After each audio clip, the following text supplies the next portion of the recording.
Hello दोस्तों, आज के इस वीडियो में हम एसबीआई के उन म्यूचुअल फंड्स के बारे में बात करने वाले हैं जिन्होंने इन्वेस्टरों को अराउंड 25% से लेकर 30% का रिटर्न्स लाकर दिया हुआ है। तो ज़्यादा देरी ना करते हुए आइए शुरू करते हैं आज का वीडियो। तो सबसे पहला जो म्यूचुअल फंड है वो है एसबीआई का लॉन्ग टर्म इक्विटी फंड।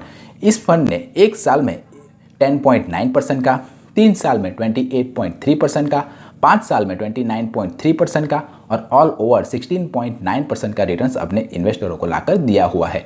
इसने अपने कैटेगरी एवरेज के बेंचमार्क के रिटर्न्स को हर बार बीट किया हुआ है। ये एक ईएलएसएस म्यूचुअल फंड है, यानी कि इक्विटी लिंक सेविंग स्कीम।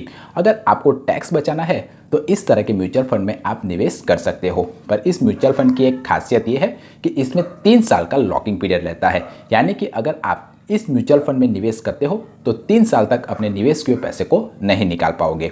अब हम इस म्यूचुअल फंड ने किन किन कंपनियों में निवेश किया हुआ है वो जान लेते हैं। तो इसने HDFC bank, Reliance industry, ICICI bank, ITC, Tata steel, Torrent power जैसी कंपनियों में इन्वेस्टरों के पैसे को निवेश किया हुआ है।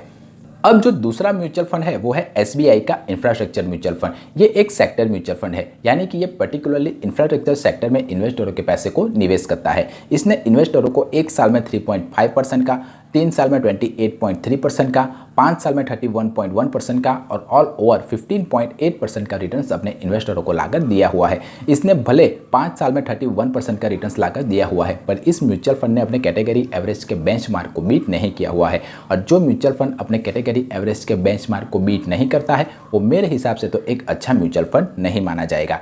इसकी होल्डिंग देखें तो इसने Reliance industry, L and T, Shri cement, Bharti Airtel और टोरेंट पावर जैसी कंपनियों में इन्वेस्टरों के पैसे को निवेश किया हुआ है। तीसरे नंबर पर जो म्यूचुअल फंड आता है एसबीआई का वो है SBI banking and financial service fund. ये भी एक सेक्टर फंड है। ये पर्टिकुलरली बैंकिंग सेक्टर में इन्वेस्टरों के पैसे को निवेश करता है। इसने एक साल में 21.7% का, 3 साल में 23.4% का, 5 साल में 25.1% का और ऑल ओवर 16.2% का रिटर्न्स अपने इन्वेस्टरों को लाकर दिया हुआ है। इसने अपने कैटेगरी एवरेज के बेंचमार्क को बीट किया हुआ है। तो इस हिसाब से ये म्यूचुअल फंड एक अच्छा म्यूचुअल फंड माना जाता है। इसकी होल्डिंग देखें तो इसने HDFC bank, ICICI bank, axis bank, Kotak bank, SBI जैसी बैंकों में इन्वेस्टरों के पैसे को निवेश किया हुआ है।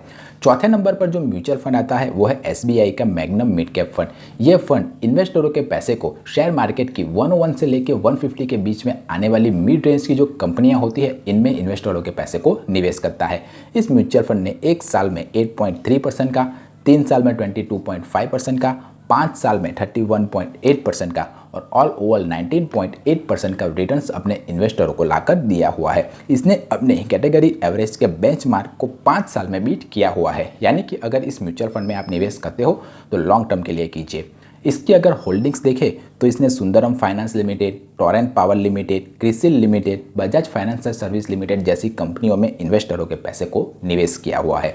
और जो 5वें नंबर का म्यूचुअल फंड है वह है एसबीआई का large and mid cap fund. इसने इन्वेस्टरों के पैसे को जो शेयर मार्केट की 1 से लेके 150 के बीच में आने वाली जो लार्ज एंड मिड कैप कंपनियां होती है इनमें ये इन्वेस्टरों के पैसे को निवेश करता है। इसने एक साल में 11.4% का, 3 साल में 21.8% का, 5 साल में 26.8% का और ऑल ओवर 17.5% का रिटर्न्स अपने इन्वेस्टरों को लाकर दिया हुआ है। इसने अपने कैटेगरी एवरेज के बेंचमार्क को हर बार बीट किया हुआ है। तो इस हिसाब से ये एक अच्छा म्यूचुअल फंड माना जाएगा।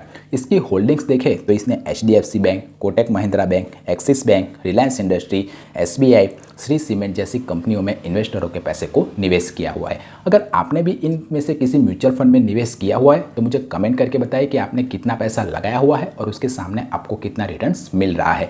अगर आप म्यूचुअल फंड में निवेश करते हो तो इन बातों का ध्यान जरूर रखिए। हमेशा लॉन्ग टर्म के लिए निवेश कीजिए। लॉन्ग टर्म से मेरा मतलब है 10 साल या उससे ज़्यादा के लिए। तभी कंपाउंडिंग इंटरेस्ट का इफेक्ट आपको अपने निवेश किए मनी पर देखने को मिलेगा। कभी भी मार्केट के उतार चढ़ाव से आप घबराइए नहीं और अपनी इन्वेस्टमेंट को चालू रखिए। तीसरी और सबसे इम्पोर्टेंट बात, आपको इन्फ्लेशन को बीट करना है। इन्फ्लेशन यानी कि महंगाई। तो इन्फ्लेशन को बीट करने का एक आसान तरीका है कि आप स्टेप अप एसआईपी कर सकते हो, यानी कि हर साल अपने जो एसआईपी अमाउंट है उसे 10% से इंक्रीज कर दीजिए। तो आपका कॉर्पस भी बढ़ जाएगा और आप इन्फ्लेशन को भी आसानी से बीट कर पाओगे। और आखिरी और सबसे इम्पोर्टेंट बात, मार्केट में जब जब गिरावट आए तब तब आप अपनी एसआईपी को बंद नहीं करोगे, आप अपनी एसआईपी के गोल को कंटिन्यू करोगे। यानी कि आपने 10 साल तक किसी म्यूचुअल फंड में निवेश करने का फैसला किया हुआ है तो आप 10 साल तक उस म्यूचुअल फंड में रेगुलरली इन्वेस्टमेंट करोगे। यही आपके लिए सही ऑप्शन रहेगा। वीडियो आपको कैसा लगा? वीडियो पसंद आया है तो वीडियो को लाइक कीजिए, चैनल को सब्सक्राइब कीजिए। मिलते हैं अगले वीडियो में, तब तक के लिए बाय बाय।